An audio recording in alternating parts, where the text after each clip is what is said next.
Aunty எனக்கு இன்னைக்கு birthday என்னங்க சாக்லேட் எடுத்துக்கோங்க. அப்படியாப்பா? Happy birthday. ஒரு ஆடு சிக்கிடுச்சு. ஐயோ எனக்கு என்னாச்சு? ஒரு ஆடோட கதை முடிஞ்சிருச்சு. இனி அடுத்த ஆடு தேடி போவோம். அக்கா இன்னைக்கு என்னோட பிறந்தநாள் சாக்லேட் எடுத்துக்கிறீங்களா?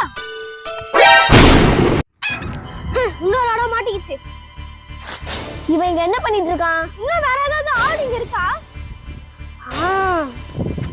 அண்ணா இன்னைக்கு பர்த்டே என்னங்க சாக்லேட் எடுத்துக்கோங்க. சரி கொடுப்பா. இந்தாங்க. இந்த சாக்லேட் சாப்பிட்டு தானே எல்லாரும் மறைஞ்சு போறாங்க. என்னடா அப்படியே இருக்க? உன சாக்லேட் சாப்பிடலையா? சாப்பிடுறேன். தம்பி அங்க பாரு வெள்ளை காக்கா. எங்க? வெள்ளை காக்கா எங்க காணோம்? டேய் அது பறந்து போயிடுச்சு. ஆனா சாக்லேட் சூப்பரா இருந்தது. இவனுக்கு ஒண்ணுமே ஆகல. இந்த மாதிரி வீடியோ பார்க்கணுமா? இந்த வீடியோக்கு லைக் பண்ணுங்க, சேனலை சப்ஸ்கிரைப் பண்ணிக்கோங்க. பை.